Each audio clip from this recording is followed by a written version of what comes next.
आराध्य देव के श्री चरणों में वंदन। तत्व ज्ञान के संबंध में जो तेरापंथ महिला मंडल अखिल भारतीय लेवल पर जो एग्जाम्स चलाती है, उसका द्वितीय वर्ष का सिलेबस कवर करने के लिए ये क्लासेस प्रारंभ की गई है और आज उसका दूसरा सेशन है। हमारा विषय चल रहा है कर्म प्रकृति। 8 प्रकार के जो कर्म है उसी को थोड़ा सा हमें डिटेल से समझना है। कल की क्लास में हमने कुछ बेसिक बातें की थी, कुछ भूमिका से संबंधित, और जो स्टार्ट ही हुआ था ज्ञानावर्णीय कर्म की बात चल रही थी। ज्ञानावर्णीय और दर्शनावर्णीय दोनों को हमने कंबाइनली लिया था। तो अब उसके आगे हम बढ़ते हैं। कल की क्लास से रिलेटेड अगर किसी की कोई जिज्ञासा हो तो सबसे पहले वो आमंत्रित है।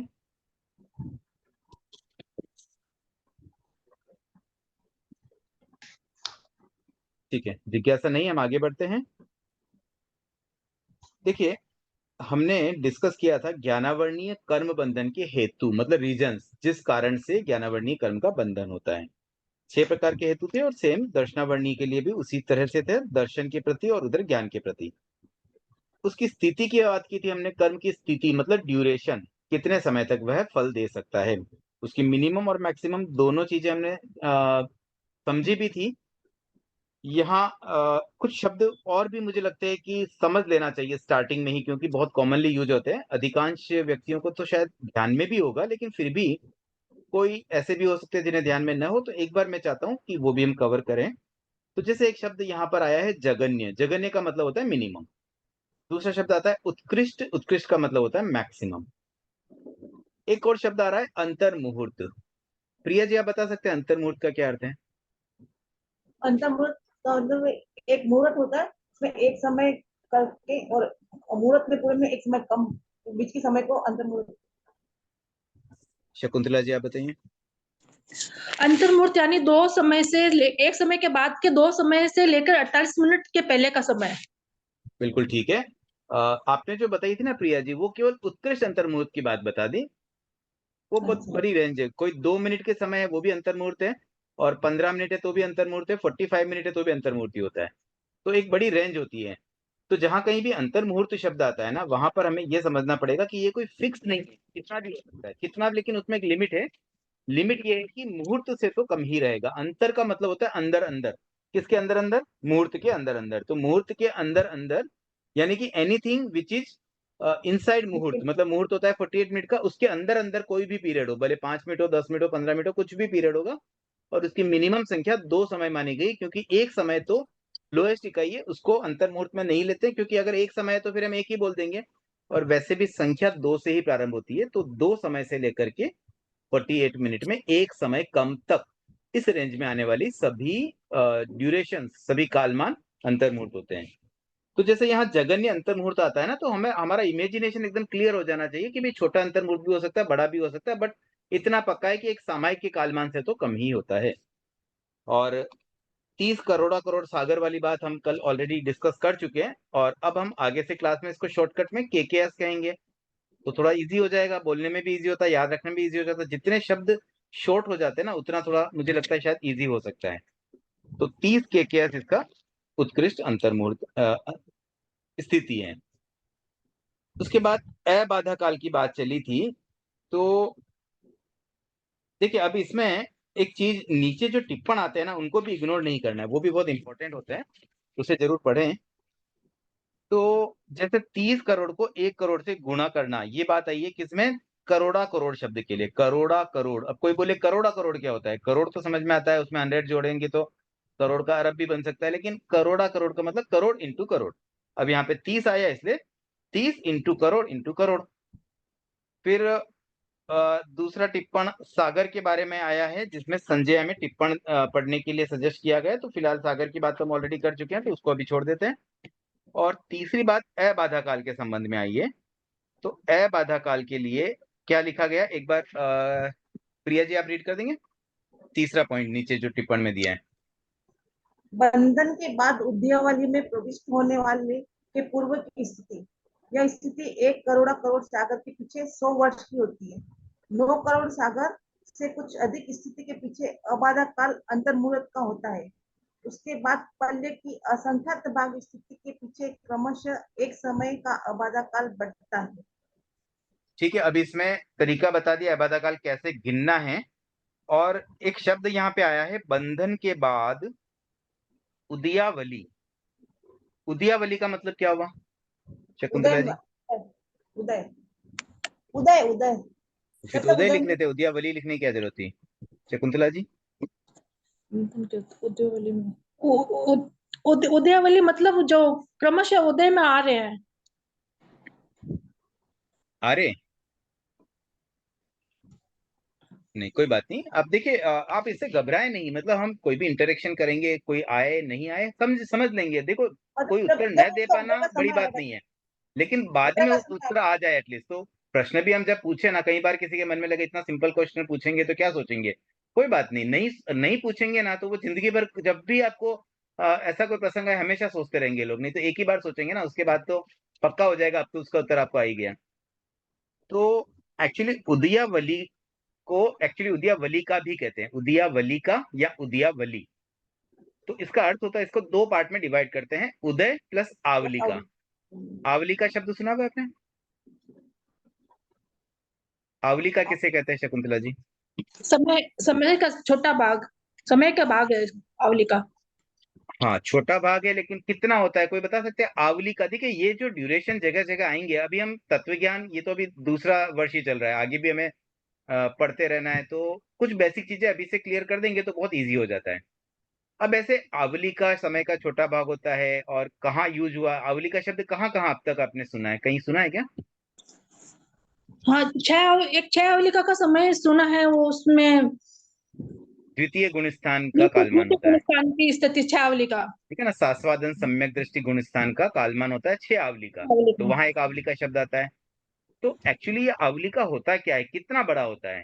छोटा है, लेकिन कितना छोटा? तो अगर मैं अप्रोक्सीमेट जैसे बताऊं तो एक सेकंड का समय तो आपको पता चल ही जाता है, घड़ी में एक सेकंड कितने समय में बीतता है। उतने समय में लगभग एग्जैक्ट संख्या भी हम निकाल सकते हैं, कैलकुलेशन पॉसिबल है। ये आप लोगों के लिए एक होमवर्क हो गया मानो। कैसे कैलकुलेशन करना है, आप थोड़ा दिमाग लगाना कि एक सेकंड में कितनी आवलिका होती है, ये निकाला जा सकता है। और इसका आधार कहीं भी आपको कालमान की अगर यूनिट्स कहीं मिल जाए ना, कि इतने, जैसे एक मुहूर्त में इतना होता है, या इसमें 25 ये वो जो तालिकाएं होती है, उसमें आप थोड़ा दिमाग लगाएंगे, जीव जीव पुस्तक में भी दिया हुआ है पूरा।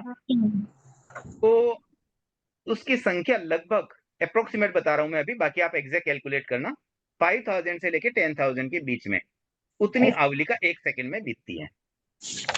तो ऐसे बहुत सूक्ष्म भी नहीं कह सकते हैं, समय तो बहुत सूक्ष्म है।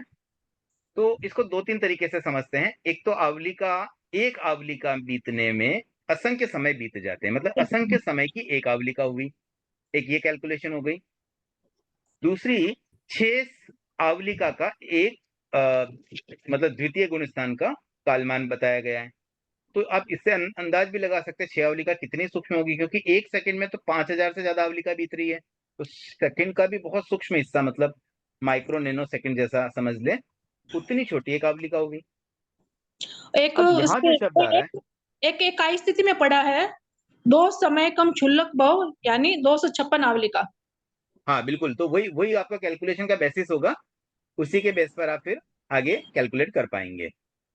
और ये जो क्षुल्लक भाव आदि, ये अभी चलो नहीं आया तो मैं भी ज्यादा डिटेल में नहीं जाता हूँ, बट ऐसे प्रसंगवश आ गया शब्द। तो क्षुल्लक का मतलब होता है सबसे छोटा, छोटा के क्षुल्लक बोलते हैं। और जो शॉर्टेस्ट मतलब कालमान होता है ना किसी भी आयुष्य का, उसको कहते हैं क्षुल्लक भाव, और उसका कालमान है 256 आवलिका। तो एक आवलिका यहाँ भी शब्द आ गया, एक हमने गुण स्थान में सुन लिया। अब ये तीसरी जगह यहाँ हमने उदयावलिका में आया, उदय प्लस आवलिका। तो कोई भी कर्म जो एक आवलिका बाद उदय में आने वाले हैं, वो उदयावलिका में कहलाते हैं। मतलब बहुत छोटा सा पीरियड, मतलब जस्ट उदय में आने ही वाले हैं, ऐसा समझ लें हम। क्योंकि आवलिका का कालमान तो हमने समझ लिया बहुत छोटा है, तो वो होता है उदयावलिका। अब यहाँ बात ये आ रही है कि बंधन के बाद उदयावली में प्रविष्ट होने के पूर्व की स्थिति, मतलब जब तक कोई कर्म उदयावलिका में नहीं आया, उदयावलिका में आने का मतलब ये होता है कि अब बस उदय में आने ही वाला है और अब पक्का आ ही जाएगा। एक बार उदयवलिका में आ गया तो फिर तो उदय में आना पक्का हो गया। तो it's just like about to उदय, अभी उदय होने ही वाला है। जैसे मान लो सूर्योदय की हम बात करें तो सूर्य की किरणें दिख गई, सूर्य का थोड़ा पार्ट हमें दिख रहा है, कोई हम कोई कहीं गए वहां पहाड़ वहाड़ से आराम से हमें दिख पा रहा है, फिर थोड़ा सूर्य दिख रहा है, तो अब हम क्या कह सकते हैं, अब तो सूर्य उदय होने ही वाला है। इस तरह से कर्म उदय होने ही वाला है, वो स्थिति होती है उदयावली का। तो उस स्थिति में आने से पहले की बात यहाँ पर आ रही है। तो ये जो स्थिति है बंधन के बाद और उदयावलिका में प्रविष्ट होने से पहले, ये स्थिति कहलाती है अबाधा काल। मतलब इस पीरियड में इसको अगर अबाधा, बाधा मतलब Restriction, कोई चीज को रुकावट, मतलब रुक जाना, रुकावट। तो वो जो अबाधा काल मतलब बाधा एक्चुअली क्या करते हैं, कर्म जो है ना वो बाधा करते हैं। बाधा कैसे करते हैं कर्म? आत्मा के साथ में चाहे विकार के रूप में करें, चाहे आवरण के रूप में करें, चाहे फल शुभ अशुभ फल के रूप में करें, तो कुल मिलाकर के ये कर्म तो बाधक ही होते हैं। तो ऐसे तो ये बाधा करेगा, कर्म बंधा मतलब ये हमारे लिए कुछ तो गड़बड़ है, कुछ तो बाधा करने वाला है। बट अबाधा काल का मतलब जब वो जीव को कोई बाधा नहीं पहुंचाता है, मतलब जीव उस कर्म से निश्चिंत है कि फिलहाल वो मुझे कोई तकलीफ नहीं देगा, मुझे कोई डिस्टर्ब नहीं करेगा, मुझे कोई उससे तकलीफ परेशानी नहीं है, तो ये ड्यूरेशन होती है अबाधा काल।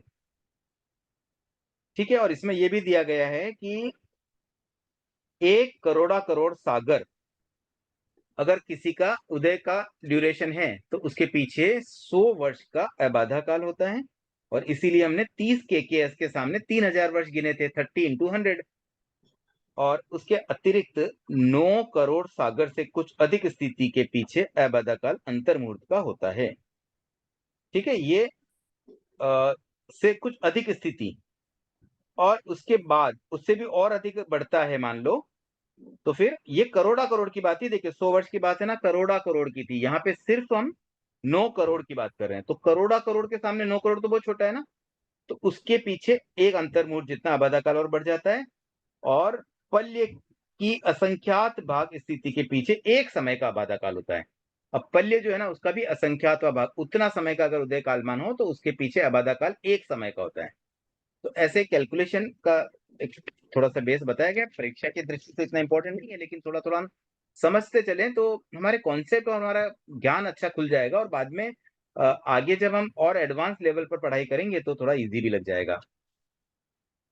तो इस तरह से हमने अबाधा काल को थोड़ा समझा है।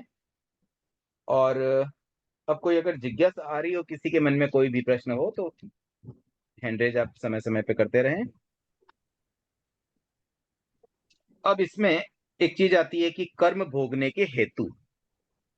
तो ये जो ज्ञानावर्णीय या दर्शनावर्णीय कर्म, इसको किस रूप में भोगा जाता है, मतलब इससे क्या रिजल्ट आता है, इसका फल किस रूप में मिलता है? डिम्पल जी, आपकी कोई जिज्ञासा है? सर, ये स्थिति और अबाधा काल का डिफरेंस थोड़ा समझ में नहीं आया। देखिए, स्थिति जो है ना वो तो उदय का कालमान है, मतलब कितने जैसे समय कर्म। तक फल देगा, कितने समय तक उदय में रहेगा। अच्छा। ठीक है। अबाधा काल क्या है कि कर्म बंधन के बाद उदय में आने तक का जो समय है ना वो अबाधा काल है, कि सर, मिनिमम इतने पीरियड तक तो कर्म बाधा नहीं करेगा। अच्छा, जैसे हम लोग बोलते हैं कर्म सत्ता में है तभी भी तो वो एक्टिव नहीं होते हैं ना। बिल्कुल। देखिए, सत्ता का मतलब ये हुआ, सत्ता शब्द को समझे पहले। सत्व मतलब अस्तित्व होना, एग्जिस्टेंस। सत्ता का मतलब एग्जिस्टेंस। तो कर्म का एग्जिस्टेंस कब होगा? जब वो आत्मा के साथ चिपका हुआ है। तो जैसे ही हाँ, बंधन हुआ उसकी सत्ता प्रारंभ हो गई, हाँ। और जिस दिन वो हट जाएगा आत्मा से उस दिन उसकी सत्ता समाप्त हो जाएगी।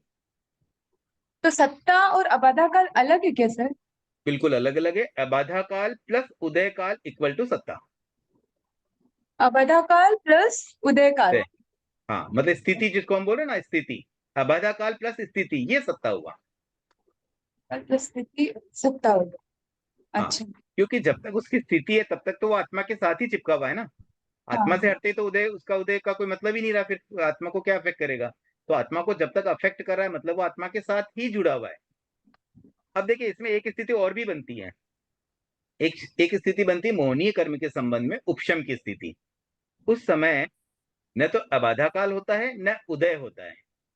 बट स्टिल उसकी सत्ता होती है। जैसे 11वें गुण स्थान में मोहनीय कर्म की सत्ता तो है लेकिन उदय में नहीं है, और न उसका अबाधा काल चल रहा है। तो कुल मिलाकर के सत्ता को ऐसे समझ लें कि कर्म आत्मा के साथ चिपका, वहां से लेकर जब तक वो निर्जरित नहीं हो जाता, मतलब वो आत्मा से वापस हट नहीं जाता, तब तक उसकी सत्ता कहलाएगी। अच्छा, ठीक है, उसमें उदय भी आ गया, इंक्लूड हो गया मतलब। Yes yes. और अबाधा काल तो सिंपल वो काल है जब वो हमें कोई बाधा नहीं पहुंचाएगा। जब तक वो उदय में नहीं आता है। हाँ, मतलब उदय, देखो कोई कर्म अगर उदय में नहीं है तो हमें कोई नुकसान नहीं करता। ऐसे समझो जैसे कोई किसी व्यक्ति के मान लीजिए बॉडी में वायरस आ गया। हाँ। अब वो वायरस जब तक इनएक्टिव है तब तक तो कोई बाधा नहीं पहुंचाता है, लेकिन जैसे ही वायरस एक्टिव होता है तो फिर बीमार हो जाते हैं, बुखार आ जाती है और कोई प्रॉब्लम हो जाती है, गला खराब हो जाता है। तो वैसे ही ये कर्म भी एक वायरस ही है ना। तो ये वायरस तो आ गए हैं लेकिन अभी वो इनएक्टिव है, तब तक हमें कोई हार्म नहीं कर रहे हैं। कई बार हाँ। जैसे कोरोना के समय में भी वायरस मतलब जैसे किसी को इन्फेक्ट हो गया बट स्टिल उसमें कोई लक्षण नहीं दिख रहे, उसको कोई बाधा नहीं पहुंचा रहा था। तो ऐसी स्थिति मानो कि कर्म बंधा है फिर भी हमें कोई बाधा नहीं पहुंचा रहा है, मतलब इनएक्टिव पड़ा हुआ है। और सर वही वायरस अगर हम लोग को अफेक्ट कर देता है और उसके बाद हम लोग ठीक हो जाते हैं, मतलब निकल गया देखो या अब खत्म है हो ना, गया। वायरस ने मतलब बीमार कर दिया, फिर ठीक हो गए तो वो निर्जरा हो गई, वो हाँ, निर्जरित हो गया, खत्म। अपना फल फिर दे तभी करके काम कर दिया। या फिर कोई खत्म। मेडिसिन लेकर के बिना फल भोगे भी हम उसको किल कर सकते हैं। हाँ, तो जो भी होने के बाद वो कर्म की स्थिति खत्म हो गई फिर। हाँ, फिर स्थिति खत्म हो गई। तो स्थिति को कम ज्यादा भी किया जा सकता है, हाँ, आवश्यक नहीं कि ठीक है, जितनी स्थिति का बंदा उसी को अपवर्तन उत्वर्तन आदि कहते हैं। आप कर सकते हैं। हाँ, thank you so much madam. ठीक है, आगे बढ़ते हैं। और कोई जिज्ञासा है? चलिए, तो अभी हम बात करते हैं ज्ञानावर्णीय और दर्शनावर्णीय कर्म को किस रूप में भोगा जाता है, मतलब हमारे एक्चुअली क्या इफेक्ट होता है उससे। तो इसमें 10 प्रकार बताए गए हैं, 10 तरीके से ये फल दे रहा है। कैसे फल देता है? सीमा जी, आपकी कोई जिज्ञासा है? हैंड रेस थोड़ा पहले ही कर ले तो एक साथ जिज्ञासाएं हो जाए, फिर कुछ स्टार्ट होता है टॉपिक फिर मुश्किल हो जाता है। हाँ बोलिए सीमा जी, म्यूट है आप।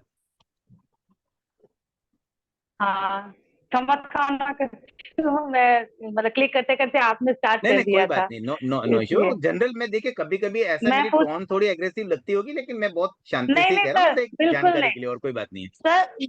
सर बिल्कुल नहीं लगती हम लोग को अच्छा लगता है कि आप एकदम टू द पॉइंट बोलते हैं, जो बोलना है वही बोलते हैं, बुरा नहीं लगता हम लोग को। सर हम ठीक है, पूछ रहे हैं जिज्ञासा। कि आपने कहा स्थिति, मतलब कर्म जब आत्मा के साथ चिपके बंद हुआ तब से लेकर जब तक निर्जरित होके कंप्लीट नहीं हो गया, पूरा स्थिति हो गया। नहीं, वो तो सत्ता कहा मैंने, दैट इज सत्ता। हाँ सत्ता, हाँ स्थिति और सत्ता अलग हो गई क्या? हाँ, दोनों अलग अलग हैं।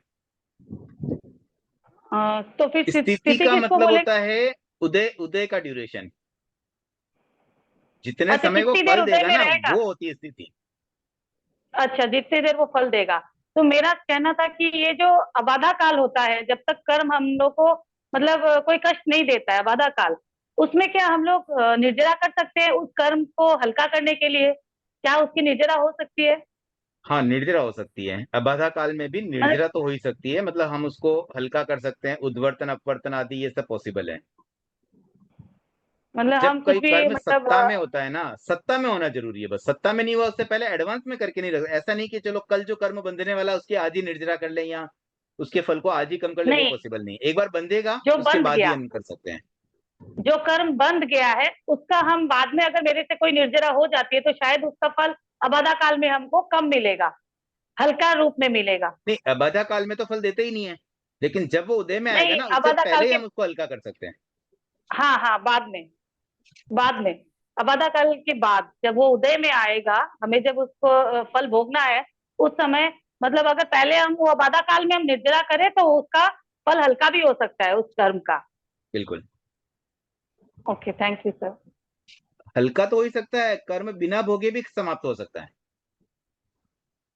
ऐसा भी कैसे पॉसिबल सर? है कि उदय में आए ही नहीं। उदय में नहीं आने का मतलब कैसे? एक्चुअली होता है कि प्रदेशोदय में आके ही समाप्त हो जाए। प्रदेशोदय में भोगा जाता है। ओके, मतलब कोई भी कर्म बंधा हुआ उदय में तो आएगा ही आएगा, लेकिन उसका एक नाम दे दिया प्रदेशोदय, मतलब खाली प्रदेश में ही उदय हुआ, मतलब हमें कुछ फील नहीं हुआ, तो सर वो भी पॉसिबल है। उदयावली, जो आपने कहा उदयावली, आवली का मतलब सर पंक्ति नहीं होती है क्या? नहीं, अब है ना, उसको उसको समझने के लिए ऐसे भी कह सकते हैं कि देखो, आवलिका में अगर कोई कर्म उदय में आने वाले तो सब एक साथ तो नहीं आएगा, 1 बाय 1 ही आएंगे ना। एक कर्म हाँ मानो वही अभी तो। आएगा, एक उसके 1 समय बाद आएगा, एक 2 समय बाद आएगा, एक 4 समय बाद, ऐसे धीरे-धीरे तो आवलिका तो बहुत लंबी होती है, असंख्य समय बीत जाते हैं। तो सब पंक्तिबद्ध ही आएंगे ना 1 बाय 1। तो आवलिका का एक मतलब हम लोग ये समझ ले कि वो एक एक करके कर्म लाइन बाय लाइन बस हाँ, आ बट रहे हैं। एक्चुअली मीनिंग उसका ड्यूरेशन ही होती है। आवलिका मतलब एक काल मापने का ड्यूरेशन है, और उस आवलिका वाले पीरियड में जो क्रमशः आने वाले हैं, उसको पंक्ति भी बोल दो भले।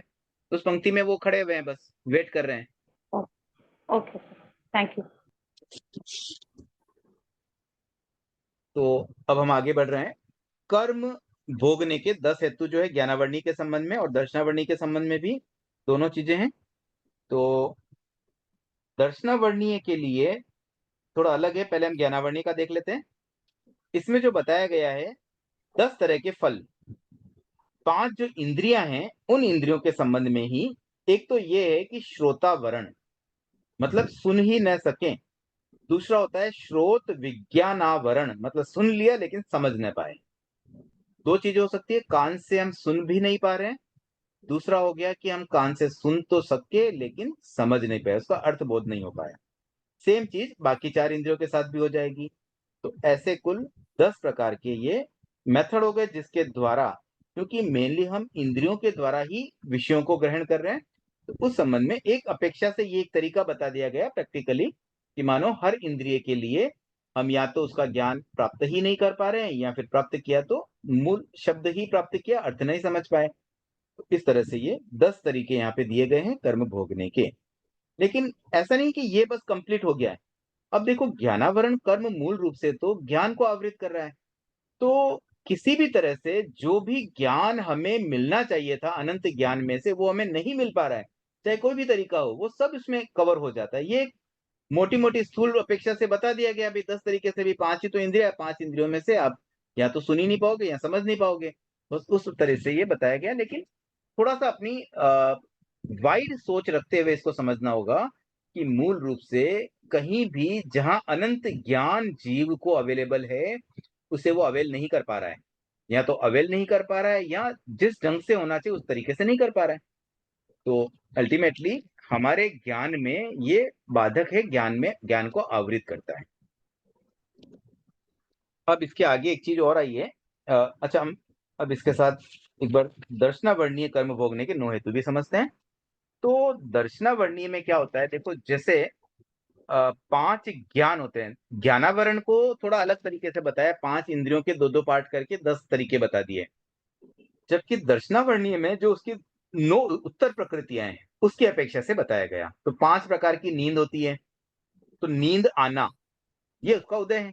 अगर हमें नींद आ रही है तो इसका मतलब दर्शनावर्णीय कर्म का उदय है। तो कौन सी नींद आ रही है? अगर निद्रा आ रही है तो निद्रा दर्शनावर्णीय कर्म का उदय हो गया। तो ऐसे जो जो उत्तर प्रकृति है उसके अकॉर्डिंगली 5 प्रकार की नींद आना, निद्रा निद्रा निद्रा, प्रचला प्रचला प्रचला, स्त्यानर्धी। तो इस तरह से ये 5 तो नींद से संबंधित हो गई और 4 हो गई दर्शन से संबंधित। तो जो 4 प्रकार के दर्शन हैं, दर्शन कैसे काम करता है देखो उसको भी समझ लेते हैं। ज्ञान तो हमारा कैसे काम करता है, चीजों को हम विस्तार से समझ पाते हैं। दर्शन कैसे काम करता है, चीजों को हम शॉर्ट में समझ पाते हैं, स्थूल रूप से, मोटे मोटे रूप से, ऊपर ऊपर से जो देख पाते हैं उसको हम दर्शन कहते हैं। तो जैसे आंखों से हमने कोई चीज देखी, तो मानो हमने एक नजर डाली, नजर डालते ही वो चीज का एक ग्लिम्स बना, मतलब एक एक दृष्टिपात हुआ। उस दृष्टिपात से जो भी हम जान पाए, समझ पाए, उतना जो सामान्य बोध हुआ वो हुआ दर्शन। तो ये हुआ चक्षु दर्शन से। तो अगर हम वैसा नहीं कर पा रहे, मतलब हमने आंखों से ग्लिम्स किया लेकिन फिर भी हमें नहीं समझ में आया, तो ये हो गया दर्शनावर्णीय कर्म का उदय। इसी प्रकार से अचक्षु दर्शनावरण कब काम करता है? कि जब हम आंखों के सिवा अन्य इंद्रियों के द्वारा जो सामान्य बोध करते हैं वह नहीं कर पा रहे हैं, तो ये किसका उदय हुआ? अचक्षु दर्शनावरण का उदय हुआ। इसी प्रकार से अवधि और केवल दर्शनावरण को भी समझना होगा। तो ऐसे ये 9 तरीके हो गए दर्शनावरण कर्म को भोगने के। ठीक है, यहां तक सबको क्लियर है? अब मैं एक बार, सीमा जी आपकी जिज्ञासा। सर ये जो आपने ज्ञानावरीय कर्म भोगने के 10 हेतु बताए, आपने कहा इसके अलावा भी हो सकता है और भी कुछ, ये 5 इंद्रियों से संबंधित है।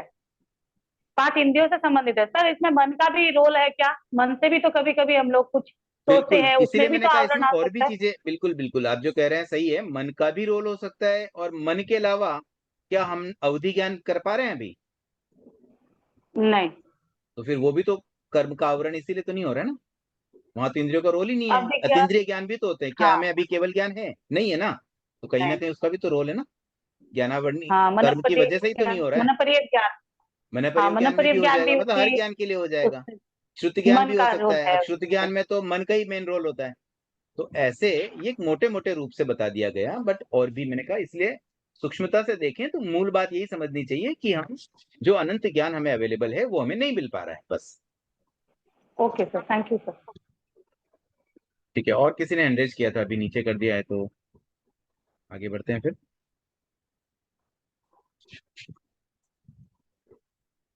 एक बार है ना, ज्ञानावरणीय कर्म की गुण स्थानों में अवस्थिति, ये टॉपिक एक बार कौन पढ़ेंगे? शकुंतला जी, आप रीड करेंगे? यहाँ पर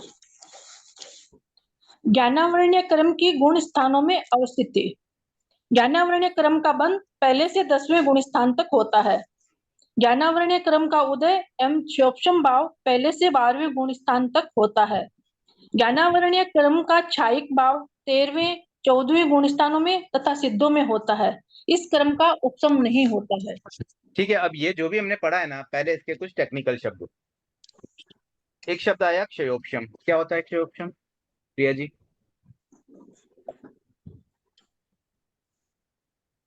कर्मों को हल्का कर। जिस कर्म का ठीक है, क्षय हो सकता है, उपशम भी हो सकता है। उपशम मतलब जैसे मौनी कर्म का उपशम हो सकता हाँ ठीक है, कर्मों का हल्कापन। अब ये कैसे होता है ना, एक सिंपल एग्जांपल से समझते हैं। देखो, हम बहुत एकदम नॉर्मल एग्जांपल लेंगे स्थूल दृष्टि से समझने के लिए, क्योंकि कर्म तो अनंत प्रदेशी पुद्गल स्कंद होते हैं, बट मैं एग्जांपल में बहुत छोटी छोटी चीजें लूंगा। जैसे मान लीजिए किसी के 100 कर्म बंधे, 100 क्वांटिटी कर्म की बंधी, अब उसमें से मान लो 20 कम पड़ गए, 80 बचे अभी भी, तो हम क्या कहेंगे? कर्मों का क्षयोपशम होगा। जो 100 में से 20 कम पड़े, वो कम पड़ना इंपॉर्टेंट है, और कम पड़ा यानी कि उतनी पोर्शन में आत्मा उज्जवल बनी। मतलब जो कर्म 100 कर्म आत्मा से चिपके हुए थे, उसकी जगह अगर 20 कर्म भी कम पड़ गए, तो 20 जितनी तो आत्मा में उज्जवलता आई ना। देखो, उज्जवलता ना दो तरीके से आ सकती है। जैसे मान लीजिए कोई शर्ट मैली है, कोई कपड़ा खराब गंदा हो रहा है, तो हम उसको धोते हैं, तो धोने के बाद में वो थोड़ा बेटर हो जाता है। एकदम 100% जैसा नया खरीदा था वैसा तो नहीं हो पा रहा है, बट स्टिल हम उसको उज्जवल ही बोलते हैं ना कि साफ हुआ है। तो सफाई भी ऐसे आवश्यक नहीं कि 100% हो जाएगी, लेकिन जितनी हुई उतना भी तो अच्छा है ना। आज घर हम साफ करें, झाड़ू लिया, अभी कोई मतलब मैड आई और उसने झाड़ू लिया, अच्छे से नहीं लिया, हम उसको कह अरे तूने ऐसे कैसे लिया, ठीक है ना, जितना लिया कुछ तो लिया ही ना। तो ऐसे ही कर्म जितने कम पड़ते हैं ना, उससे भी हमारी आत्मा उज्जवल बनती है। तो आत्मा की उज्जवलता इज ए पॉजिटिव पॉइंट। हमारी आत्मा को हमें उज्जवल बनाना है, तो क्षयोपशम एक अच्छा पॉइंट है, पॉजिटिव पॉइंट है, ये ध्यान रखें।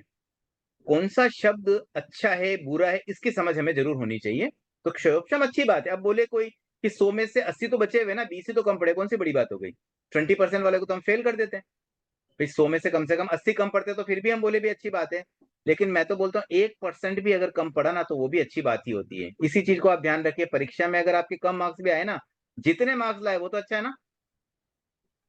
तो कोई ये नेगेटिव ना सोचे कि अरे मेरे तो बहुत कम आए। कम आए तो क्या हुआ है, जितने आए वो तो अच्छी बात है। कोई आपका बच्चा भी अगर कभी मान लो 60% 70% भी लाए ना, तो खुश होना चाहिए। देख तेरे 60% आए, 60 तो अच्छे करके आना, इतना तो नॉलेज हुआ ना भाई तुझे। हम तो बस वही कंप्लेन करते हैं, भैया 95 5 नंबर तेरे कम क्यों आ गए?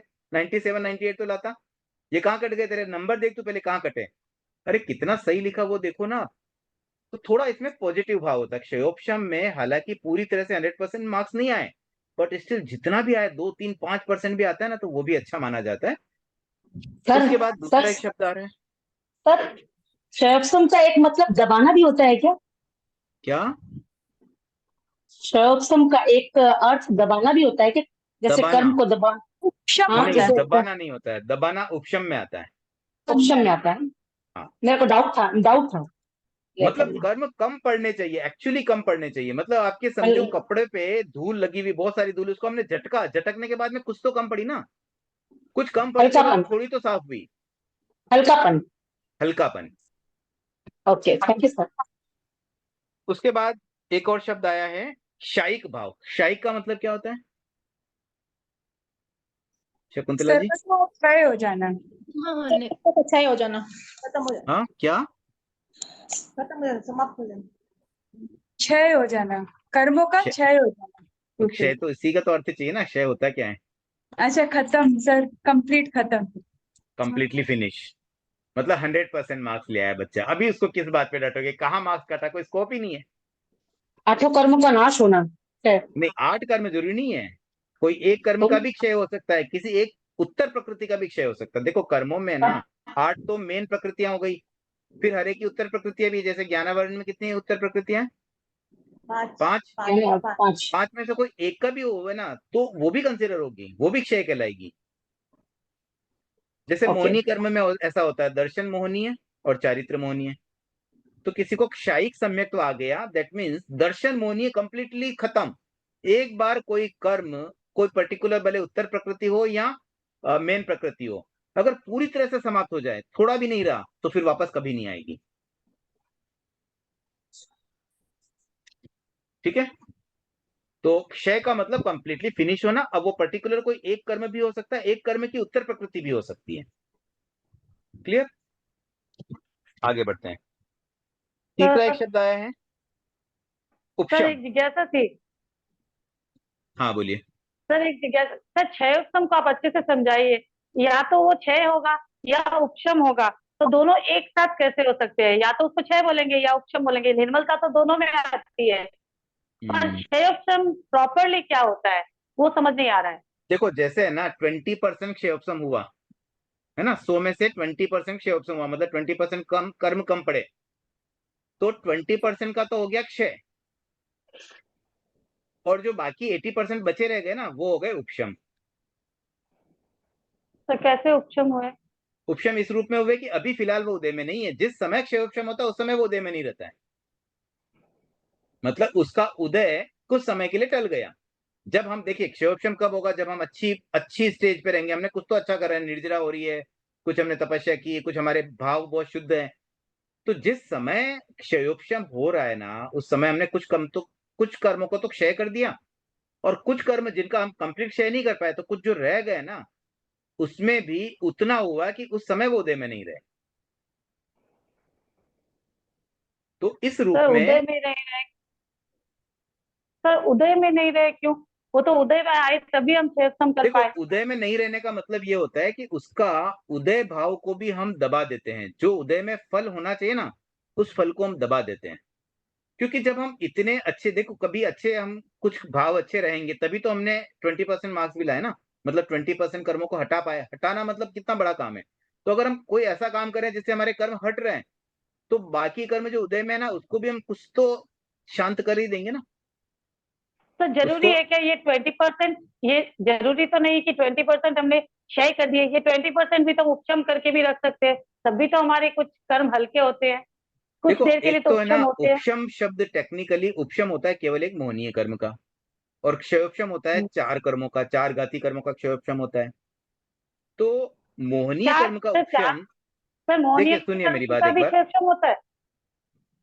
हाँ, मोहनी का क्षयोपशम भी होता है, उपशम भी होता है। अच्छा हाँ ठीक है। तो चारों का क्षयोपशम होता है और उपशम केवल मोहनी का होता है। तो क्या होता है, देखो उपशम मोहनी का जब होता है ना, तो उसमें टेक्निकली कैसे काम करता है, वो कंप्लीटली उपशम होता है। कंप्लीटली मतलब उस समय बिल्कुल उदय नहीं रहेगा, कंप्लीटली उदय को हम बंद कर देते हैं। लेकिन बाकी जो जब क्षयोपशम वाली बात आती है ना, तो कंप्लीटली बंद नहीं होता है, उसका कुछ भाव तो फल दे रहा है, बट फिर भी हमने उसके उदयपने को भी हल्का कर दिया, उसको भी दबा दिया। जैसे मोहनीय कर्म का क्षयोपशम और उपशम दोनों को कंपेयर करें, मोहनीय कर्म के कारण क्या होता है, राग द्वेष आता है। तो राग द्वेष कम अगर हो रहा है ना, तो इसका मतलब ये हुआ है कि उदय में हल्कापन हुआ, तो वो क्षयोपशम की स्थिति में होगा। उस समय राग द्वेष कंप्लीटली खत्म नहीं होगा। जबकि जब मोहनीय कर्म का उपशम हो जाता है, उपशम कब होगा, 11वें गुण स्थान में। मैं कंप्लीट मोहनी की बात करूं तो 11वें में होगा। तो 11वें गुण स्थान में जब मोहनीय कर्म का उपशम हो जाता है ना, तो उस समय वह जीव वीतरागी कहलाता है। वीतरागी मतलब बिल्कुल भी राग नहीं है, बिल्कुल भी द्वेष नहीं है, थोड़ा भी उसमें क्रोध नहीं है, थोड़ा भी कषाय नहीं बचा है। ऐसी स्थिति कब मिली, जब कंप्लीट उपशम होता है। तो कंप्लीट उपशम केवल मोहनीय कर्म में होता है, ज्ञानावर्णीय में कंप्लीट उपशम कभी नहीं होता है। ऐसा कभी नहीं होगा कि कुछ समय के लिए कंप्लीट केवल ज्ञान आ गया। भाई मेरा अभी ज्ञानावर्णीय कर्म का उपशम चल रहा है तो अंतर मुहूर्त के लिए, उपशम केवल अंतर मुहूर्त के लिए होता है, तो उतने समय के लिए तो मुझे केवल ज्ञान आ गया, ऐसा नहीं पॉसिबल है। इसलिए हम ज्ञानावर्णीय कर्म में उपशम शब्द प्रयुक्त नहीं करते। उपशम कब होगा? जब कंप्लीट होगा। जैसे क्षय कैसे होता है? क्षय कब होगा? जब 100% पूरी तरह से निकल जाएगा। वैसे ही उपशम कब होगा? जब 100% वो शांत हो जाएंगे, थोड़ा भी उदयपना नहीं रहा। अब क्षयोपशम की बात अगर करें तो वहां पर उदय भाव है, लेकिन उदय को हमने थोड़ा शांत किया और कुछ कर्मों को हमने क्षय भी किया, इसलिए क्षय प्लस उपशम मिलकर के क्षयोपशम कहलाता है। क्लियर हुआ सीमा जी? सर वो 20% हमारे पूरे क्षय हो गए मान ले, 20% हमारे क्षय हो गए मान ले, और बाकी 80% जो है उसको हमने अभी दबा के रखा है। अभी पूरी तरह से नहीं दबाया, कुछ दबाया, कुछ अंशों में दबाया, मतलब उसके फल को हमने कम किया। कुछ अंशों उदय, में। उसका जो उदय का भाव था ना, उस भाव को हमने थोड़ा सा कम कर दिया। थोड़ा भी कम होगा ना तो वो क्षयोपशम वाला उपशम में आ जाएगा। कंप्लीटली उपशम होगा तो प्योर उपशम में आएगा। क्षयोपशम शब्द में क्षय भी पूरा नहीं होता है, उपशम भी पूरा नहीं होता, दोनों पार्टली होते हैं। कुछ उपशम हुआ, कुछ क्षय हुआ। लेकिन मैं जो पूछ रही हूँ सर, आप नहीं समझ रहे। मैं पूछ रही हूँ जो 20% आपने एकदम कॉन्फिडेंटली कह दिया कि वो मेरे क्षय हो चुके हैं, और बाकी के 80% मेरे कुछ कुछ उपशम हुए हैं, तो ये 20% एकदम क्षय हो जाएंगे या वो भी कुछ उपशम में रह सकते हैं? नहीं, वो पूरे क्षय हो उपशम भी गए। तो हो सकता है उसका। कुछ ना कुछ तो कम पड़ना ही चाहिए, तभी क्षयोपशम होगा। बिना कम पड़े अगर 1% अच्छा भी नहीं है, मतलब, 0% है, तो क्षयोपशम में नहीं आएगा। अच्छा मतलब कुछ कर्मों का क्षय होना ही पड़ेगा बिल्कुल। और कुछ का उपशम लेकिन वहां रहेगा, लेकिन उसको दोनों हमें ना एक साथ। क्षय, देखिए हमारी एक डिक्शनरी हमने बनाई भी, क्षय हम तब कहेंगे जब कंप्लीट क्षय हो, इसलिए हमने उसको क्षय में शामिल नहीं किया। बट पार्टली क्षय तो हो ही रहा है। क्षयोपशम का मतलब ही होता है पार्टली क्षय होना। जैसे देखिए निर्जरा और मोक्ष में कंपेयर करें ना, तो मानो निर्जरा क्षयोपशम है और मोक्ष क्षय है। ठीक है, क्लियर हुआ? Okay, yes sir, thank you sir, सब क्लियर हो गया कि हाँ। हाँ, प्रभा जी। जय जिनेन्द्र सर। जय जिनेन्द्र। सर जैसे संबर और निर्जरा के द्वारा जो कर्म निर्जरित हो जाते हैं तो वो क्षयोपशम में आएंगे या क्षय में आएंगे? देखिए अगर पार्टली, जैसे एक पर्टिकुलर उत्तर प्रकृति के कुछ कर्म क्षय हुए हैं, कुछ बचे हुए हैं, तो आएगा क्षयोपशम में। और अगर कंप्लीटली खत्म हो गया, उसका कोई नामो निशान नहीं बचा, मतलब एक भी कर्म नहीं बचा, तो आएगा क्षय में। तो उसका हमें कैसे पता चलेगा? मतलब आपको जैसे क्यों पता करना है, समझानी में बात? मेरे बहुत कर्म लगे हुए हैं और मैं जैसे मान लो तपस्या या कोई भी कुछ करके उनको क्षय करने का प्रयास कर रही हूँ, तो क्या कुछ ऐसे साइन होते हैं कि जिनसे पता चले कि मेरे कर्म हल्के हो रहे हैं? देखिए हल्के होने का तो थोड़ा पता चल सकता है, लेकिन अभी वो क्षय हो गया कि क्षयोपशम में, ये पता नहीं चल पाता। जैसे एग्जाम्पल, सम्यक ऐसी चीज है ना जो क्षय भी हो सकता है, क्षयोपशम भी हो सकता है जल्दी, मतलब चौथे गुण स्थान में भी क्षय हो सकता है। बाकी कर्मों का तो क्षय बहुत अंतिम स्टेज पे होता है, वो तो कंप्लीटली हम बोल सकते हैं नहीं हुआ। अभी मेरे ज्ञानावर्णी का क्षय क्षय नहीं है, अभी मेरे दर्शनावर्णी का क्षय नहीं है, ये हम कॉन्फिडेंटली बोल सकते हैं। अभी मेरे मोहनी का क्षय नहीं है, लेकिन मोहनीय में दर्शन मोहनी का क्षय हो सकता है चौथे गुण स्थान में भी हो जाए और हमें भी पांचवें में, तो वहां एक पॉसिबिलिटी है, बट जान पाना बहुत मुश्किल है। ये तो केवली गम्य ही कह सकते हैं। व्यवहार में इसके जो लक्षण होते हैं, जैसे सम्यक के कुछ लक्षण है, उन लक्षणों में हम बहुत स्ट्रांग है कि 1% भी कहीं हमारा उसमें दिक्कत नहीं लग रही है, तो हम कह सकते हैं क्षायिक सम्यक हुई। 5 जो लक्षण होते हैं ना, उसमें हम देखते हैं भी हमारे में ये 5 लक्षण कितने स्ट्रांग है। अगर 100% लक्षण है तो हो सकता है आप क्षायिक सम्यक भी हो। कोई मतलब वो एक 5 पैमाना है, व्यवहार में तो इसी तरह से नाप सकते हैं, बाकी तो केवली गम्य है। तो कोई कर्म क्षय हुआ है क्षयोपशम में, वी डोंट नो। तो हम तो अभी इतना ही कर सकते हैं भी हम अपना काम करते रहें, फल की चिंता न करें, जो होना होगा हो जाएगा, कुछ अच्छा ही होगा। हम शुभ योग में रहे, हम निर्जरा करते रहे, हम तपस्या करें, अच्छे भाव से तपस्या करें। देखो आजकल का धर्म में ना दिखावा भी बहुत दिखता है, कई जगह पे मैं देखता हूँ बहुत दिखावा ज्यादा चल रहा है। तो दिखावा नहीं हो, रियल सेंस में अगर हम तप करें, रियल सेंस में हम निर्जरा करें, तब उसका डेफिनेटली आपको कुछ ना कुछ फल तो मिलेगा ही मिलेगा। चाहे क्षयोपशम हो चाहे क्षय हो, हमें क्या फर्क पड़ रहा है, कुछ तो हो रहा है ना, समथिंग कुछ हमारे लिए अच्छा ही हो रहा है, बस ठीक है, करते रहो। जी सर, थैंक यू। चलिए, तो ये 3 शब्द हमने समझा। उपशम वाली बात एक रह गई थी। तो उपशम में क्या होता है, कंप्लीटली अनुदय अवस्था, मतलब वो कर्म सत्ता में तो है, क्षय नहीं हुए हैं, मतलब आत्मा से अलग नहीं हुए, आत्मा से खरे नहीं है, आत्मा के साथ चिपके हुए हैं, बट बिल्कुल भी उदय में नहीं है। तो उसके उदय को हम टेम्परेरी रोक देते हैं। पहले उदय में थे लेकिन हमने उसको ब्रेक कर दिया, नहीं तुम बैठ जाओ, शांत बैठ जाओ, तो वो चुप बैठ गए। तो वो जो चुप बैठे हैं ना, वो है उपशम भाव। और अब उपशम के अंदर कंप्लीटली उपशम होना जरूरी है, मतलब उसमें पार्टली उपशम नहीं चलता, पार्टली होगा तो वो क्षय उपशम की श्रेणी में ही आएगा। ठीक है, और मोहनीय कर्म का ही उपशम होता है, क्षयोपशम 4 कर्म का होता है, और क्षय 8 ही कर्मों का होता है। यहां तक क्लियर हो गया? अब हम मूल बात पे आते हैं, ज्ञानावर्णी और दर्शनावर्णी के संबंध में क्या है। उपशम को उससे एक बार पहले फिर संजू से जी जैन की समझाइए। जिज्ञासा। उपशम को एक बार फिर से समझाइए। संजू जी आप तो म्यूट हैं। क्षय क्षय समझ आ गया, उपशम क्षयोपशम समझ आ गया, क्षायिक भाव क्या होता है?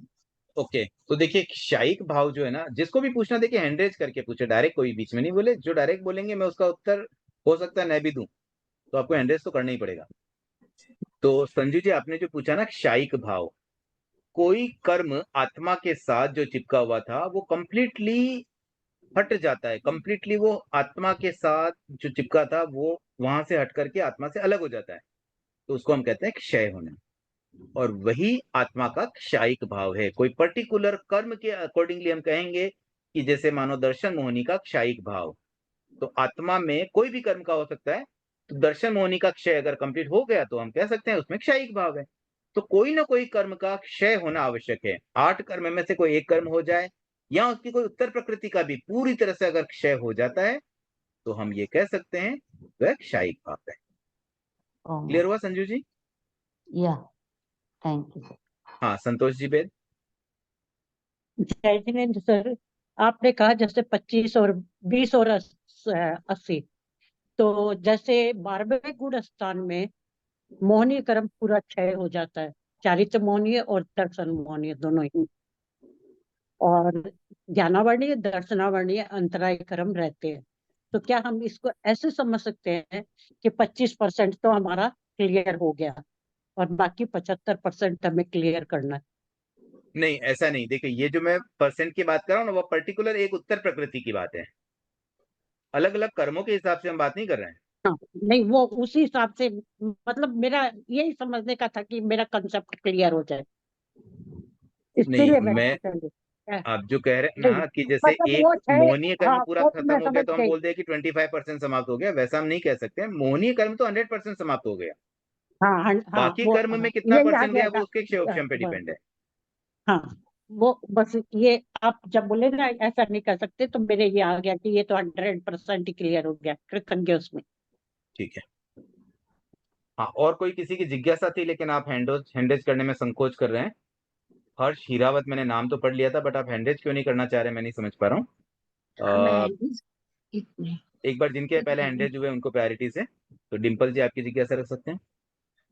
सर मतलब क्षयोपशम का मतलब तो यही हुआ ना, मतलब ज्ञानावर्णीय कर्म, जैसे हम लोग ज्ञान जब मतलब ग्रहण करते हैं, तो अगर हमारा मतलब कुछ कर्मों का क्षय होना मतलब जरूरी है, मतलब कुछ बिल्कुल कम। कर्मों का क्षय होना होगा हमारा और कुछ का उपशम है, तभी हम लोग मतलब कुछ समझ पा रहे हैं या देखिए कुछ। अगर हमें कोई चीज नहीं पता है, दैट मीन्स उतना ज्ञानावरण था और अब हम उसको समझ पा रहे हैं, दैट मीन्स वहां से वो हटा। हाँ तो कुछ तो हटा तभी हम समझ पाए। तो थोड़ा भी अगर हमें ज्ञान हो रहा है ना, तो इसका मतलब क्षयोपशम से ही पॉसिबल है। हाँ, तो थोड़ा हट गया है, मतलब क्षय हुआ है और थोड़ा उपशम है, तो हम लोग उस सिचुएशन में ही हम लोग कुछ समझ पाते हैं। बिल्कुल। Thank you sir.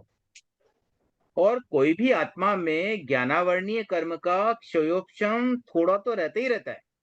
हाँ मतलब ऐसा पॉसिबल नहीं है कि पूरी तरह से आत्मा ज्ञानावर्णीय कर्म से आवृत हो जाए और उसमें थोड़ी भी उज्ज्वलता नहीं हो, थोड़ी भी उसमें मतलब ज्ञान प्राप्त की भूमिका न रह पाए। ऐसा कभी नहीं हो सकता। मतलब कुछ ना कुछ क्षयोपशम हर जीव में होता है, चाहे केंद्रीय जीव हो, उसमें भी थोड़ा क्षयोपशम तो है ही। और मोहनीय कर्म का तो पूरा उपशम होने से मतलब उसको तो उपशम करके भी जैसे हम लोग कुछ अच्छी एक्टिविटीज कर सकते हैं मतलब। देखिए, उपशम है ना बहुत टफ काम है, इतना आसान नहीं है।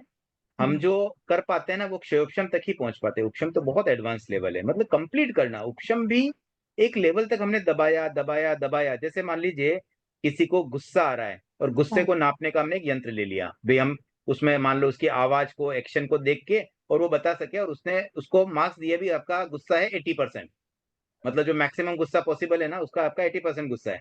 अब अगर उसका गुस्सा 80% की जगह 60% रह गया, मतलब अगली बार जब उसने गुस्सा किया तो थोड़ा हल्का गुस्सा था, मतलब इस बार उसके हाव भाव थोड़े शांत थे, आवाज में भी जो टोन थी ना वो थोड़ी एग्रेसिवनेस कम थी, ऐसा कुछ हमें उस लक्षणों से हमने समझा कि अब उसने, वो यंत्र ने नाप के बताया भी अभी इसका 60% गुस्सा ही है।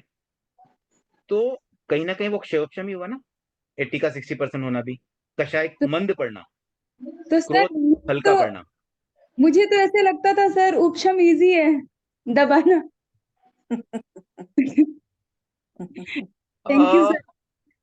एक्चुअली हमें जो, हम जिसको उपशम समझते हैं ना वो एक्चुअली हाँ उपशम होता नहीं। हम खाली कोशिश करते हैं उपशम की। हमने हाँ गुस्से को थोड़ी देर के लिए रोक देंगे, 100% रुकता नहीं है वो, मन में कहीं ना कहीं तो भाव चल ही रहे हैं अभी भी। जब एक्चुअली उपशम होता है ना तब तो 1% भी भाव रहते ही नहीं है, बिल्कुल भी क्रोध का भाव ही समाप्त हो जाता है, इतना हल्के सरल बन जाते हैं। ठीक।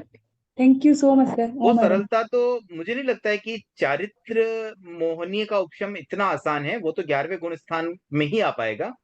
और उससे पहले की जो भूमिका ना 8वें 9वें 10वें की, वो बहुत टफ एक फेज होता है। उस फेज को पार करके आगे पहुंचना, देखिए गुणस्थान के बारे में हम बहुत विस्तार से मैं आपको समझा सकता हूँ, लेकिन अभी मुझे लगता है कि आउट ऑफ टॉपिक हो जाएगा, इसलिए मैं कर्म प्रकृति को एक बार थोड़ा जल्दी करता हूँ, फिर कभी अवसर मिलेगा तो मैं इस चीज पर भी और फोकस करने का भाव रखता हूँ।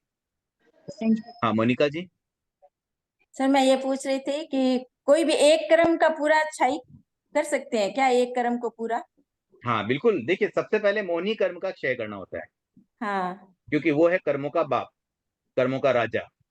अच्छा। तो उसको सबसे पहले करते हैं, तो कब होता है वो 12वें गुण स्थान में। उसके बाद हम करते हैं 3 घाती कर्मों का, क्योंकि वो इसलिए इजी है क्योंकि वो तो चलो क्षयोपशम होता रहता है समय समय पर। उसके बाद वो 3 साथ में होते हैं, वो कब होते हैं? 12वें गुण स्थान के अंत में, 13वां के प्रारंभ में। और हाँ। फिर बाकी 4 कर्मों का क्षय कब होता है? 14वें गुण स्थान के अंत में। स्थान में। तो क्षय तो एक एक करके हो ही रहा है, मतलब पहले 1 का किया, फिर 3 का साथ में किया, नहीं फिर ऐसे 4 का किया। नहीं, वो तो है, मैं पूछ रही हूँ पहले अपन अभी ऐसे तो नहीं कर सकते ना, भी एक नहीं वो कर्म होगा कर। तो पहले मोहनी क्षय, देखिए मोहनी का जब तक क्षय नहीं होता है ना तब तक हमारा कर्म बंधन रुकेगा ही नहीं, कर्म बनता रहेगा, हम खत्म करते हैं वापस नया बन जाता है, तो पूरी तरह से समाप्त हो ही नहीं पा रहा है। और छह ऑप्शन तो 8 कर्मों का रहता ही है ना, थोड़ा न थोड़ा तो। नहीं 4 कर्म का रहता है। अच्छा 4 कर्म का रहता है छह हाँ ऑप्शन। 4 घाती का ही रहता है, जैसे आयुष्य का कोई क्षयोपशम नहीं है, वो ठीक है हम आयुष्य हाँ। को भोग रहे हैं तो एक्चुअली वो वेदना, वो उदय आ रहा है, उतना उतना उदय होती जा रही है। जैसे मान लो हम 80 साल के हैं तो हम उसमें आयु का क्षयोपशम नहीं कर रहे हैं, हम उस उदय को भोग रहे हैं, मतलब भोग रहे हैं। वेदना हो रही है, मतलब उस आयुष्य कर्म को हमने भोग लिया। ठीक है ओमरा। ठीक है। प्रतिभा जी। सर ये जो कर्म का स्थिति बताया गया है, तो क्या कर्म के साथ माने उतना आत्मा के साथ चिपका हुआ उतना टाइम तक? क्या बोला आपने? कर्म का स्थिति? जैसे कर्म की स्थिति मतलब क्या हाँ, हुआ, मतलब आत्मा के साथ स्थिति का मतलब उतने समय तक वो उदय उदय में रहेगा, मतलब उतने समय फल देगा। फल उसका जो भी देगा। फल है ना, अच्छा बुरा, उसका फल देने का ड्यूरेशन। अच्छा उसमें जैसे लिखा है जघन्य अंतर्मुहूर्त, मतलब ये क्या मिनिमम मैक्सिमम वाला है हाँ क्या बात? जगन्य मतलब मिनिमम, अच्छा उत्कृष्ट मतलब अच्छा। मैक्सिमम। अच्छा आपातकाल मतलब? एक्चुअली ये सब तो मैं बता चुका हूँ, आप लेट ज्वाइन हुए थे क्या? हाँ हाँ तो लेट ज्वाइन होकर के आप थोड़ा ध्यान रखें, आप वापस यूट्यूब पे एक बार सुन लेना, ये सब प्रश्न का उत्तर ठीक आ चुके हैं, ठीक बाधा काल भी ठीक अच्छे से बताया हुआ है। ठीक है, थैंक यू। सरिता जी। जय जिनेन्द्र सर। सर वो स्थिति वाली जो चीज है ना अभी तक मेरी क्लियर नहीं हो पाई है। सर जो स्थिति है एक्चुअल में, सर हम आबादा काल के बाद की जो टाइम पीरियड है उसको हम स्थिति में काउंट कर रहे हैं। देखिए इसमें ना एक चीज मैं आपको बताऊं, कर्म ग्रंथ की में बहुत सारी चीजें है ना, डिफरेंट डिफरेंट ओपिनियन मिलती हैं। आज यहाँ कोई केवल ज्ञानी अवेलेबल नहीं है जो हमें एकदम सटीक जानकारी दे सके। कुछ लोग उसको इस तरह से गिन लेते हैं, कुछ ऐसा भी मान लेते हैं कि अबाधा काल इज ऑल्सो पार्ट ऑफ स्थिति। हाँ सर, कुछ वही शुरू से वो जो चीज सेट हो गई ना सर, अब वो लेकिन क्या तो होगा ना, आप एक सिंपल चीज समझो, अगर हम अबाधा काल को स्थिति में जोड़ देंगे तो फिर सत्ता में अंतर नहीं रहेगा, फिर तो सत्ता और स्थिति एक हो जाएगी। हाँ, तो वही तो फिर सर, अब मेरा प्रश्न ये था कि समझ लीजिए कि हमने सर ज्ञानावरणीकरण की स्थिति हाईएस्ट 30 करोड़ करोड़ मानी है, ठीक है, तो 30 करोड़ करोड़ साधन मानी है, तो उसका आबादा काल हमारा हो गया 3000 वर्ष। तो सर क्या उसकी स्थिति से पहले ही हमारा आबादा काल शुरू हो जाएगा? हाँ, अबाधा काल तो पहले ही शुरू हो जाएगा ना। पहले शुरू हो जाएगा हमारा। हाँ, तो फिर अबाधा जब काल तो बंधन हुआ और अबाधा काल शुरू। तो जब हम सर कर्म की जब स्थिति बंध की जब डेफिनेशन जैसे हमने पढ़ी, जब हमने इसको पढ़ना शुरू किया तो स्थिति बंध में हमने वही डेफिनेशन पढ़ी कि बंध के प्रथम समय से लेकर उदय तक के आने के टाइम पीरियड को स्थिति बंध कहा जाता है। एक बार आपने कहाँ पढ़ा ना, वापस बताना, फिर से देख लेते हैं, कहीं कोई सर शब्द इधर उधर हो सकता है। मैंने इसी में पढ़ी है, मंजू नाहटा जी की किताब में पढ़ी है। ठीक है, तो एक बार हम वापस इसको समझ लेंगे, कल और एक बार चर्चा कर लेंगे। फिलहाल एक बार हम अभी इसको इस रूप में ही मान के आगे बढ़ते हैं, फिर कल इसको और चर्चा कर लेंगे। Thank you sir. ओम मैडम।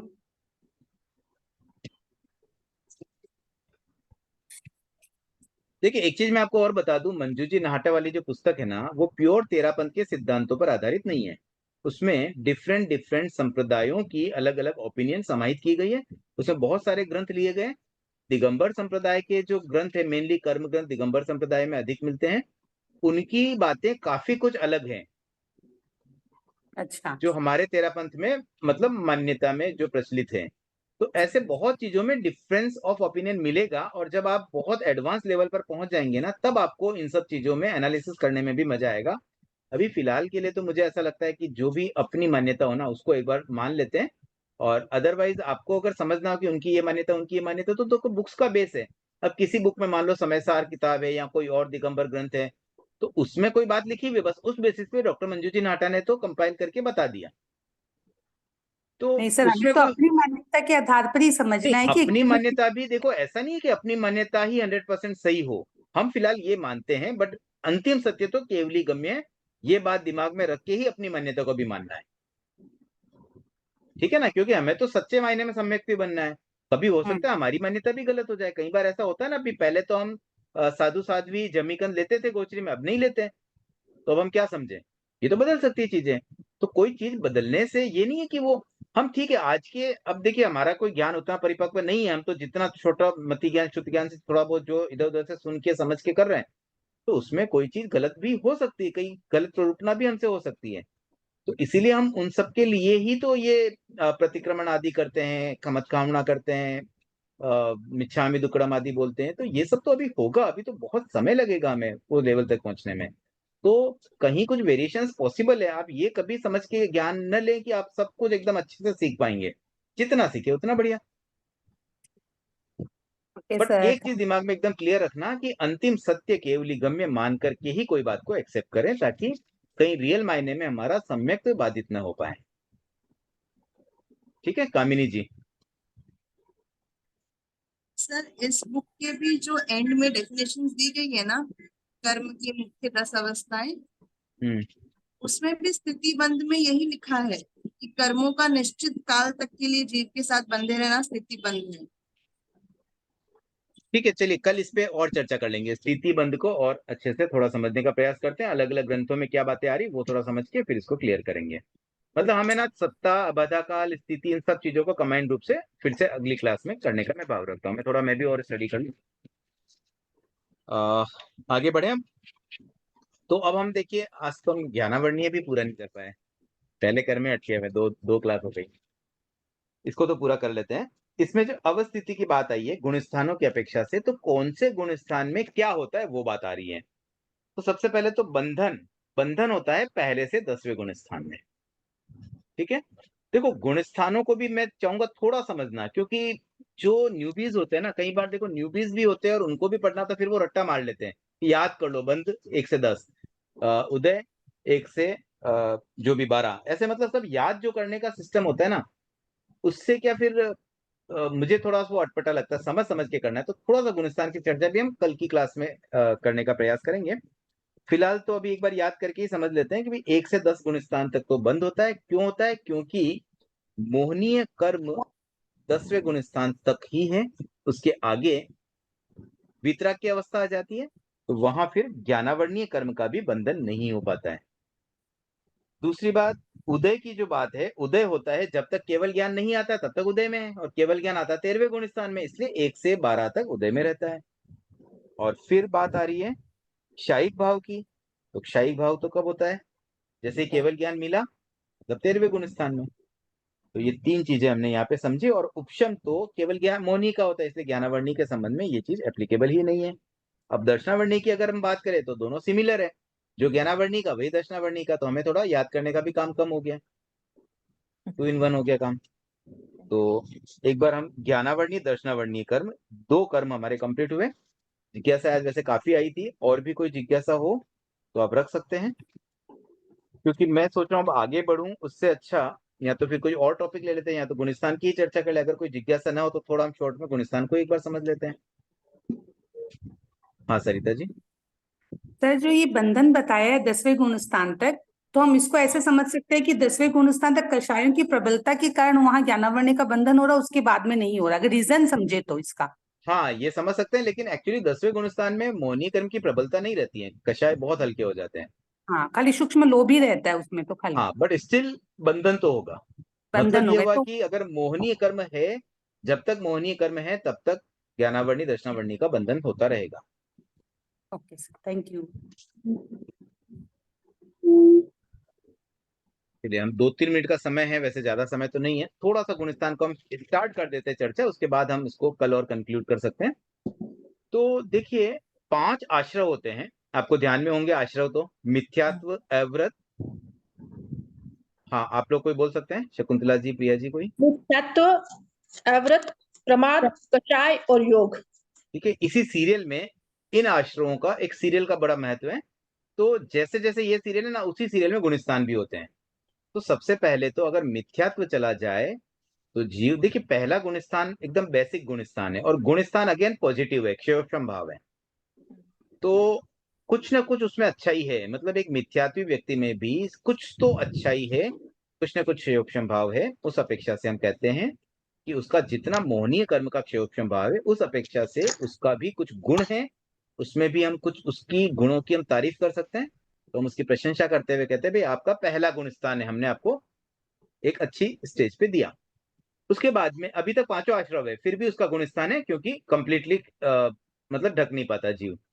अब बात आती है कि मान लो पहला आश्रव समाप्त हो जाए, मतलब मिथ्यात्व चला गया, तो चौथा गुण स्थान मिल जाता है। अब चला जाने का मतलब यहाँ पर विलय शब्द यूज करेंगे। विलय में 3 बातें आ जाती है, क्षय, क्षयोक्षम या उपशम, ये तीनों पॉजिटिव चीजें हैं। उदय जो है वो नेगेटिव चीज है। तो या तो क्षय हुआ या क्षयोक्षम हुआ या उपशम हुआ, किसका? दर्शन मोहनी का। इसमें दर्शन मोहनी की 3 प्रकृतियां और चारित्र मोहनी की 4 प्रकृतियां, अनंतानुबंधी, क्रोधमान, मायालोभ। ये 7 प्रकृतियों का अगर विलय होता है तो क्या कहलाएगा? चौथा गुण स्थान। ठीक है, सम्यक तो आ गया। उससे और आगे बढ़ते हैं। अब दूसरा आश्रव, पहला आश्रव समाप्त हो गया, अब दूसरा आश्रव की बात करें तो दूसरा आश्रव क्या है? अव्रत। अव्रत अगर समाप्त होता है तो 5वां या 6ठा गुण स्थान मिलता है, समाप्त होगा तो 6ठा मिलेगा। लेकिन अगर कोई कंप्लीट समाप्त नहीं कर पाया, लेकिन कुछ हल्का किया, तो 5वां गुण स्थान मिल जाएगा क्षयोक्षम भाव में। तो 5वां और 6ठा दोनों अव्रत आश्रव के समाप्तियां कम पड़ने से होता है, मिलता है। उसके आगे हम प्रमाद आश्रव की बात करें तो अगर प्रमाद भी कंप्लीटली समाप्त हो जाए तो 7वां गुण स्थान मिल जाता है। अगर कषाय भी पूरी तरह से समाप्त हो जाए तो 12वां गुण स्थान मिल जाता है। और योग पूरी तरह समाप्त हो जाए तो 14वां गुण स्थान मिल जाता है। मतलब 5 आश्रमों के बेस पर अगर हम ये कहें कि चौथा गुण स्थान, 6ठा गुण स्थान, 7वां गुण स्थान, 12वां गुण स्थान और 14वां गुण स्थान, ये ऐसे गुण स्थान है जहां पर एक एक आश्रम समाप्त होते जा रहे हैं। तो एक बेसिक छोटी सी बात मैंने आज गुण स्थानों की चर्चा में कह दी है, थोड़ा और कल समझ लेंगे और हम इस बात को थोड़ा और आगे बढ़ाते हैं।